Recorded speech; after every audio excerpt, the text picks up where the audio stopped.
आग चाहत की लग जाएगी, मेरा दिल भी मचल जाएगा। तू जमाने की परवाह न कर, ये जमाना बदल जाएगा। आग चाहत की लग जाएगी, तेरा दिल भी मचल जाएगा। हेलो दोस्तों, आपका स्वागत है वर्टेस्ट टाइम एकेडमी में। दोस्तों, कल की जो क्लास हुई थी वो दोस्तों हम लोगों ने बात की हुई थी विमुद्रीकरण को लेकर के, और आज की क्लास में दोस्तों हम लोग बात करेंगे अवमूल्यन को लेकर के। तो जिन लोगों ने दोस्तों अभी तक मेरे चैनल को लाइक और सब्सक्राइब नहीं किया है, तो दोस्तों आप लोग लाइक और सब्सक्राइब कर लीजिए, क्योंकि दोस्तों आज की क्लास में आपको बहुत आनंद और मज़ा आने वाला है दोस्तों। और आज की क्लास का टॉपिक रहेगा दोस्तों अवमूल्यन। अवमूल्यन किसे कहते हैं? तो अवमूल्यन दोस्तों उसे कहा जाता है जब किसी देश की सरकार दोस्तों, ठीक है ना, जब किसी देश की सरकार अपने देश के मुद्रा के मूल्य को अन्य देशों की मुद्राओं के मूल्य की अपेक्षा जानबूझकर गिरा देती है। दोस्तों क्या कहलाता है? अवमूल्यन कहलाता है। अवमूल्यन मतलब अपने देश की मुद्रा अन्य देश की तुलना में, देशों की जो मुद्राएं हैं उनकी तुलना में अपने देश की मुद्रा का मूल्य जानबूझकर दोस्तों गिरा दिया जाता है। तो दोस्तों क्या कहलाता है? अवमूल्यन कहलाता है। ठीक है दोस्तों। कैसे दोस्तों इसे हम लोग समझेंगे, क्यों किया जाता है? क्योंकि दोस्तों जब अपने देश की मुद्रा का मूल्य गिर जाएगा तो अपने यहाँ निर्यात को दोस्तों बढ़ावा मिलेगा और आयात में कमी आएगी। लोग अपने यहाँ ज्यादा दोस्तों निर्यात करेंगे, ठीक, अपने यहाँ ज्यादा दोस्तों खरीदेंगे, अपने यहाँ की चीजें ज्यादा निर्यात की जाएंगी। ठीक है दोस्तों। तो इसी स्थिति को दोस्तों हम लोग अवमूल्यन कहते हैं। ठीक, पहले तो दोस्तों जरा इसकी थ्योरी को लिखते हैं और फिर दोस्तों हम लोग एग्जाम्पल के थ्रू समझने का प्रयास करते हैं कि अवमूल्यन क्या है। ठीक है दोस्तों।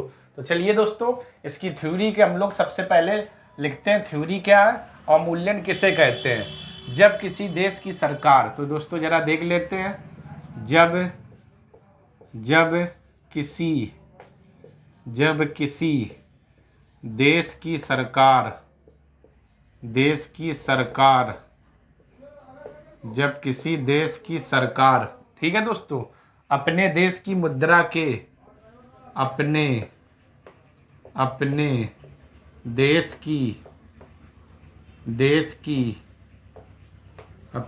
की मुद्रा को, अपने देश की मुद्रा के मूल्य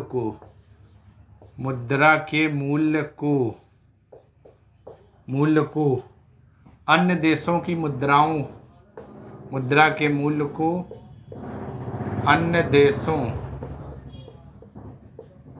देशों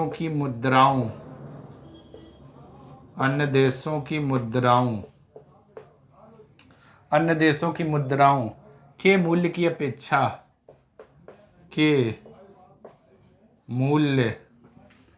अपेक्षा,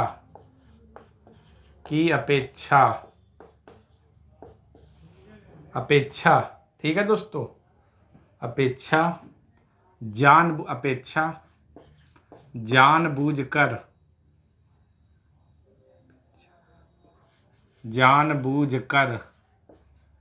जानबूझकर कम कर देती है। इसे अवमूल्यन कहते हैं।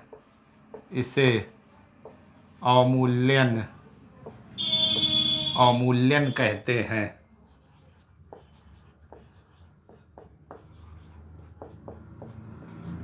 ठीक है दोस्तों। यानी जब किसी देश की सरकार दोस्तों, ठीक, अपने देश, यहां पर दोस्तों ऐसे समझिए, देखो, जब किसी देश की सरकार अपने देश की मुद्रा के मूल्य को, अपने देश की जो मुद्रा है दोस्तों, इसके मूल्य को अन्य देशों की मुद्राओं के मूल्य की अपेक्षा जानबूझकर कम कर देती है, तो दोस्तों इसे ही हम लोग क्या कहते हैं? अवमूल्यन कहते हैं। यानी कि अन्य देशों की तुलना में अपने मुद्रा का मूल्य जानबूझकर सरकार कम कर देती है, यही स्थिति दोस्तों अवमूल्यन कहलाती है, अवमूल्यन कहलाती है। अब ये दोस्तों क्यों किया जाता है? इसके द्वारा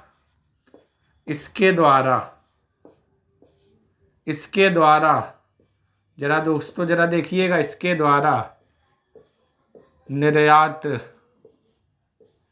निर्यातों को बढ़ावा मिलता है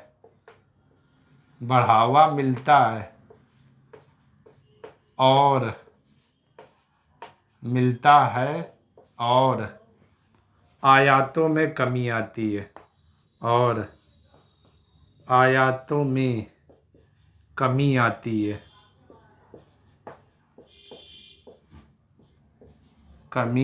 है, ठीक है दोस्तों। तो यहाँ पर दोस्तों ये लाइन पेपर में बहुत पूछी जाती है, अवमूल्यन के द्वारा क्या स्थिति रहती है। तो अवमूल्यन जब किसी देश में किया जाएगा तो दोस्तों उस देश का निर्यात जो है वो बढ़ जाएगा। क्योंकि दोस्तों क्यों बढ़ जाएगा? क्योंकि उस देश की मुद्रा जो दोस्तों है वो अन्य देशों की तुलना में जानबूझकर गिरा दी गई है, सस्ती कर दी गई है।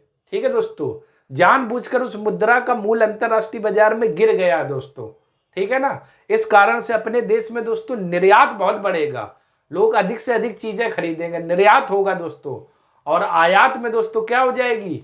कमी हो जाएगी। यही स्थिति दोस्तों क्या कहलाती है? अवमूल्यन।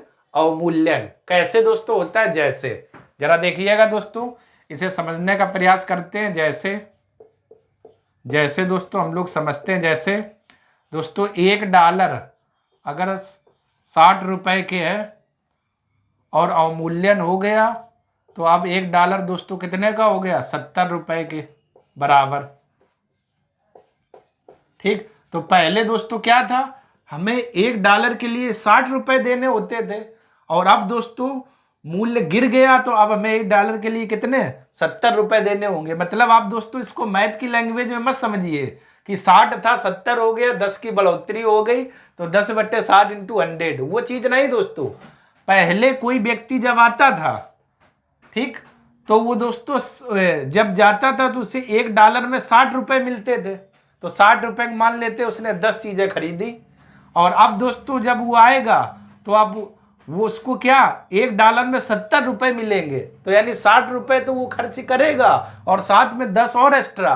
तो इसका मतलब दोस्तों जो मुद्रा का मूल्य है वो दोस्तों कम हो गया है। तो लोग क्या हो गए? लोग अपने यहाँ ज्यादा दोस्तों आएंगे, इसलिए अपने यहाँ क्या निर्यात को दोस्तों बढ़ावा मिलेगा और आयात में क्या हो जाएगी?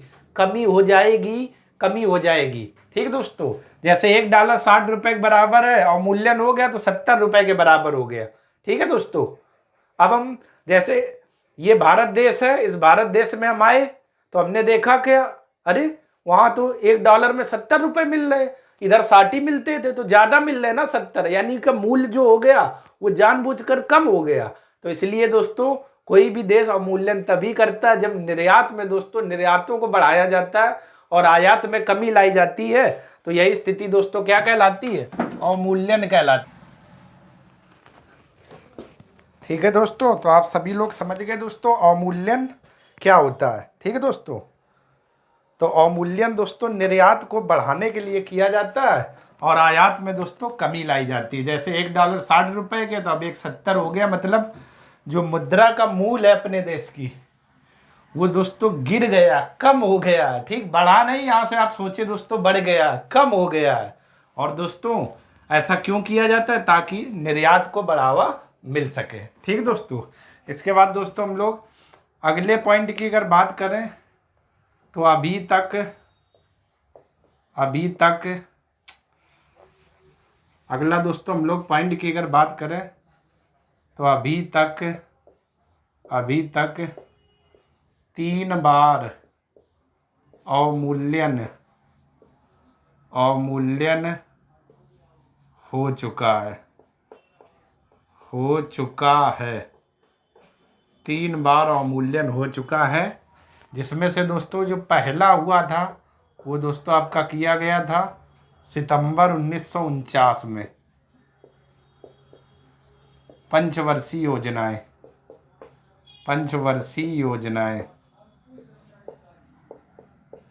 पंचवर्षीय योजनाएं का क्या मतलब क्या हुआ दोस्तों? सितंबर 1949 की दोस्तों अगर हम लोग बात करें, ठीक, तो उस समय दोस्तों पंचवर्षीय जो योजनाएं थी उनके विकास का जो दोस्तों मॉडल था वो तैयार किया जा रहा था, और उस मॉडल को दोस्तों अपनाने के लिए, तैयार करने के लिए दोस्तों, ठीक है ना, तो भारत पर जो विदेशी ऋण था उसका भार दोस्तों बढ़ गया था। पंचवर्षीय योजनाएं का जो मॉडल था दोस्तों तैयार किया जा रहा था, और इस कारण से जो भारत के ऊपर विदेशी ऋण था उसका भार दोस्तों बढ़ गया था। इसीलिए दोस्तों पहली बार सितंबर 1949 में रुपए का अवमूल्यन किया गया ताकि निर्यात को बढ़ावा मिल सके। बहुत सारा निर्यात हो, पैसा है दोस्तों, ठीक है ना। तो पहली बार 1949 में पंचवर्षीय योजनाओं के विकास मॉडल को अपनाने के लिए भारत पर विदेशी ऋण का भार दोस्तों बढ़ गया था। इस कारण से पहली बार सितंबर 1949 में दोस्तों अवमूल्यन किया गया, ठीक है दोस्तों। इसके बाद दोस्तों हम लोग दूसरी अगर बात करें तो दूसरी बार दोस्तों कब हुआ था? तो ये दोस्तों हुआ था 5 जून 1966, ठीक है दोस्तों। 5 जून 1966 को दोस्तों हुआ था। क्यों? क्योंकि आपने देखा होगा 1962 में कौन सा युद्ध हुआ था? चीन युद्ध। और दोस्तों 1966 में दोस्तों कौन हुआ था? पाक युद्ध, ठीक है दोस्तों। चीन युद्ध और दोस्तों कौन सा हुआ था? पाक युद्ध। दोस्तों 66 नहीं 65 है, 1965 में। अब दोस्तों क्या यहाँ पर समस्या क्या थी? तो दूसरी बार अवमूल्यन कब किया गया? 5 जून 1966 को। एक्चुअली दोस्तों ये था, समस्या ये थी, जो चीन और पाकिस्तान दोस्तों जो युद्ध हुए थे, इस युद्ध में दोस्तों भयंकर सूखा पड़ गया था, और सूखा पड़ने के कारण दोस्तों हुआ ये था, विदेशी ऋण पर जो भार था वो भारत में दोस्तों बढ़ गया था। इसीलिए दोस्तों इससे उभरने के लिए जून 1966 में, ठीक, जून 1966 में रुपए का दूसरी बार अवमूल्यन किया गया, ठीक है दोस्तों, जून 1966 में। चलिए दोस्तों हम लोग देखते हैं अवमूल्यन, ठीक है। तो अभी तक दोस्तों वर्तमान में 3 बार अवमूल्यन हो चुका है। पहला सितंबर 1949 में पंचवर्षीय योजनाओं के विकास का मॉडल दोस्तों तैयार करने के कारण भारत में विदेशी ऋण का दोस्तों भार बढ़ गया था, इसलिए सितंबर 1949 में दोस्तों पहली बार अवमूल्यन किया गया था। दूसरा दोस्तों बात करें तो 5 जून 1966 को किया गया था। क्यों दोस्तों? क्योंकि उस समय 1962 में चीन युद्ध हुआ था और 1965 में पाक युद्ध हुआ था।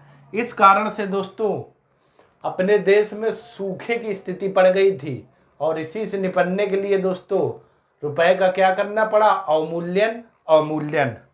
और तीसरा दोस्तों एक हुआ 3 जुलाई 1991 में दोस्तों, इसमें क्या हुआ था? अपनी जो अर्थव्यवस्था थी वो दोस्तों खराब दौर से गुजर रही थी, और इस स्थिति से निपटने के लिए दोस्तों रुपए का अवमूल्यन किया गया था। और जुलाई 1991 में दोस्तों जो अपना राजकोषीय घाटा था ये भी बहुत बढ़ गया था।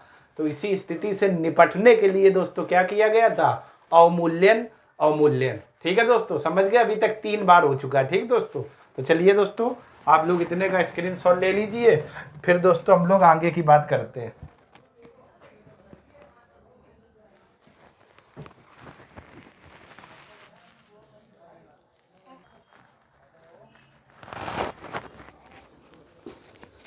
चलिए दोस्तों अब हम लोग देखते हैं अवमूल्यन की सफलता की शर्तें। तो दोस्तों किसी देश में अगर अवमूल्यन किया जाता है तो वो दोस्तों सफल कैसे रहेगा, और उसके लिए दोस्तों क्या क्या शर्तें होती हैं, और उन्हीं शर्तों पर दोस्तों हम लोग बात करते हैं। तो पहली दोस्तों शर्त क्या होनी चाहिए जरा देखते हैं।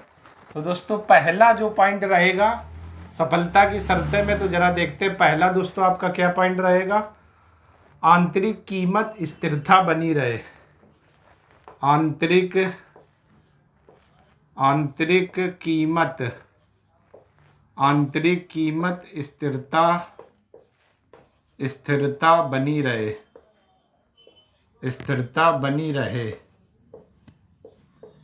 रहे, ठीक है ना। अर्थात अवमूल्यन करने वाले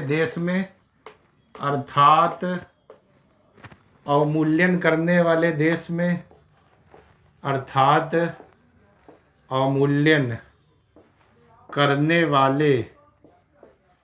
वाले देश में मुद्रास्फीति ना हो, मुद्रास्फीति ना हो।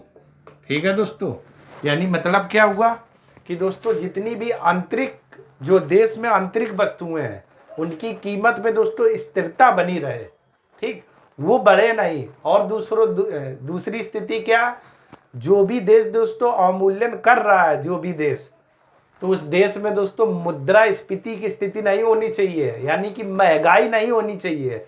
अगर दोस्तों महंगाई होगी तो अवमूल्यन का लाभ नहीं मिलेगा, वस्तुएं दोस्तों क्या होंगी, महंगी होंगी।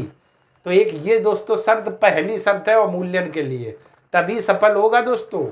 जिस देश ने अवमूल्यन किया है उस देश में दोस्तों क्या, मुद्रास्फीति अर्थात महंगाई ना हो, महंगाई ना हो। ठीक है दोस्तों। इसके बाद दोस्तों दूसरे अगर हम लोग पॉइंट की बात करें तो दूसरा क्या है, निर्यातित वस्तु, निर्यात की जाने वाली वस्तु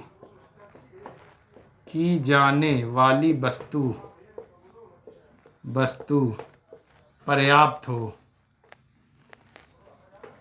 निर्यात की जाने वाली वस्तु पर्याप्त हो। ठीक है दोस्तों। दूसरी कंडीशन क्या है, तो दोस्तों जब हमें निर्यात को बढ़ावा मिलता है तो जो भी निर्यात किया जाएगा वो दोस्तों वस्तु पर्याप्त मात्रा में उपलब्ध हो।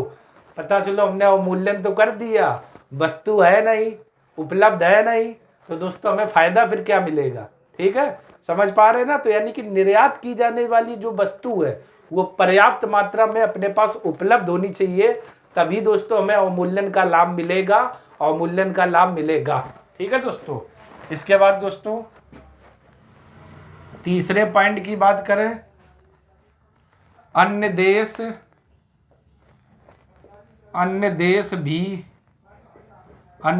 भी अवमूल्यन ना करे। तो दोस्तों अन्य देश है वहां पर भी अवमूल्यन की स्थिति ना हो, यानी जो भी अदर देश है उनके यहाँ अवमूल्यन की स्थिति ना हो। अगर उनके यहाँ अवमूल्यन होगा तो फिर दोस्तों अवमूल्यन सफल नहीं माना जाएगा अपने देश का। तो सफलता के लिए दोस्तों एक ये भी शर्त होनी चाहिए। ठीक है दोस्तों। और दोस्तों चौथा जो पॉइंट है वो दोस्तों क्या है, जरा देखिएगा। चौथा पॉइंट है आयातित व निर्यातित वस्तु, आयातित व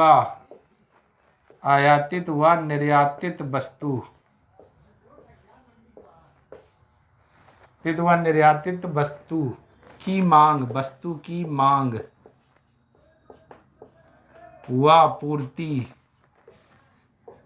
व पूर्ति। ठीक है दोस्तों, मांग व आपूर्ति दोस्तों, मांग व आपूर्ति लोचदार हो। लोचदार का दोस्तों क्या मतलब हुआ, लोचदार हो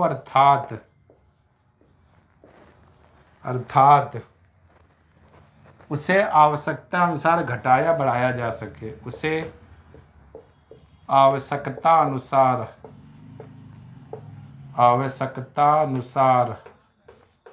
घटाया बढ़ाया जा सके,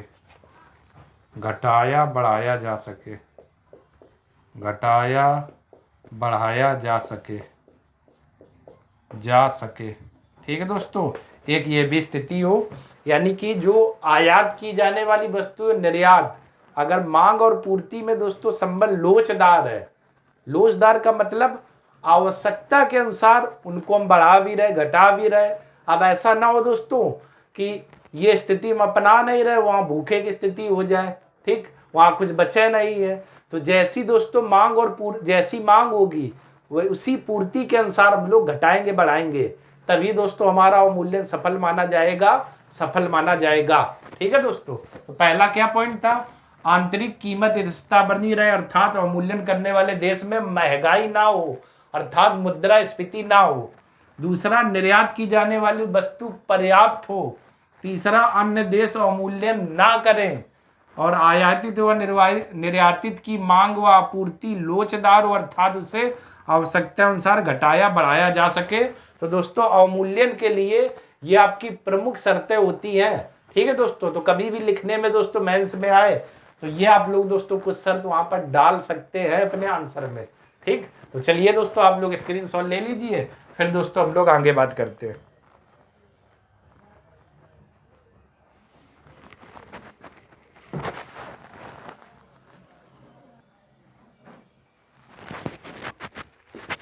चलिए दोस्तों अब हम लोग बात करते हैं अवमूल्यन के विदेशी व्यापार पर सकारात्मक प्रभाव क्या पड़ते हैं। ठीक है दोस्तों, विदेशी व्यापार पर कौन कौन से दोस्तों सकारात्मक प्रभाव पड़ते हैं उन्हीं बिंदुओं पर चर्चा करते हैं दोस्तों। तो हेडिंग दोस्तों लगी हुई है अवमूल्यन के विदेशी व्यापार पर सकारात्मक प्रभाव। तो पहला दोस्तों क्या प्रभाव पड़ता है, अवमूल्यन से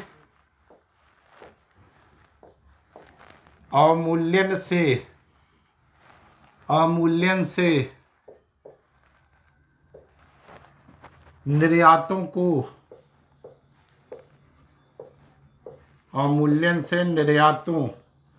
को बढ़ावा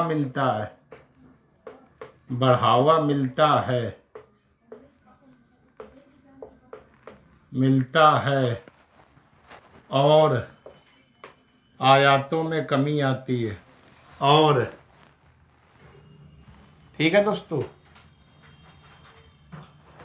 ठीक, तो पहला तो दोस्तों यही आपका पॉइंट रहेगा, क्या रहेगा, अवमूल्यन से दोस्तों निर्यात को बढ़ावा मिलता है। तो एक तो दोस्तों विदेशी व्यापार पर यह सकारात्मक प्रभाव बढ़ेगा, क्योंकि जब अवमूल्यन किया जाएगा तो निर्यात को दोस्तों क्या मिलेगा, बढ़ावा मिलेगा।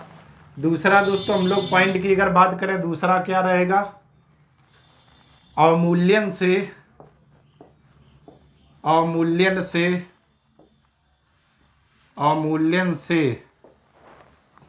आयात महंगे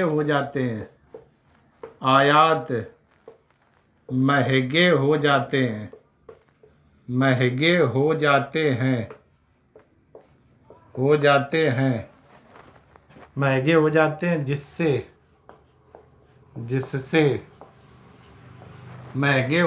हैं, जिससे आयातों में कमी आती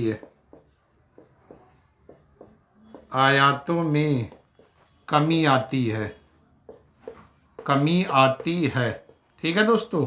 दूसरा दोस्तों ये पॉइंट हो जाएगा। तो पहला दोस्तों सकारात्मक प्रभाव क्या था, निर्यात को बढ़ावा मिलता है अवमूल्यन के कारण। और दोस्तों आयात जो होते हैं वो आपके महंगे हो जाते हैं, और महंगे होने से उनमें क्या दोस्तों कमी आएगी, क्योंकि हर कोई फिर नहीं कर पाएगा, महंगाई है दोस्तों। ठीक, इस कारण से एक ये भी दोस्तों प्रभाव है। दूसरा दोस्तों बात करें हम लोग,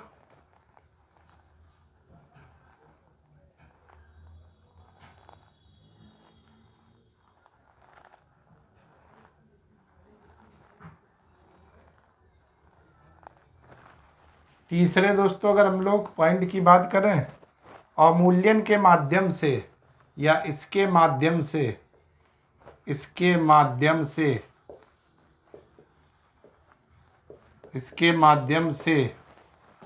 विदेशी निवेशकर्ताओं को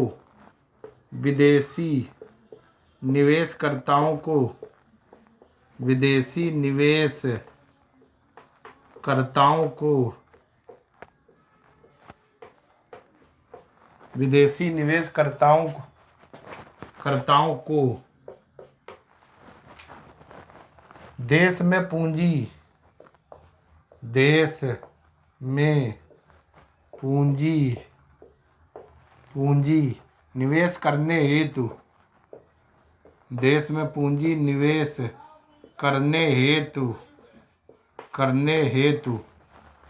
प्रोत्साहित किया जा सकता है।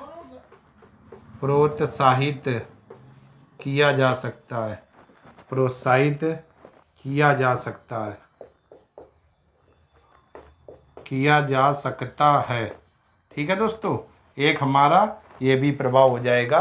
तो दोस्तों हम लोगों ने अभी तक 3 बातें देखी, विदेशी व्यापार पर सकारात्मक प्रभाव क्या क्या पड़ते हैं। तो पहला दोस्तों अवमूल्यन जब होगा तो निर्यात को बढ़ावा मिलेगा, अर्थात निर्यात अधिक मात्रा में होगा।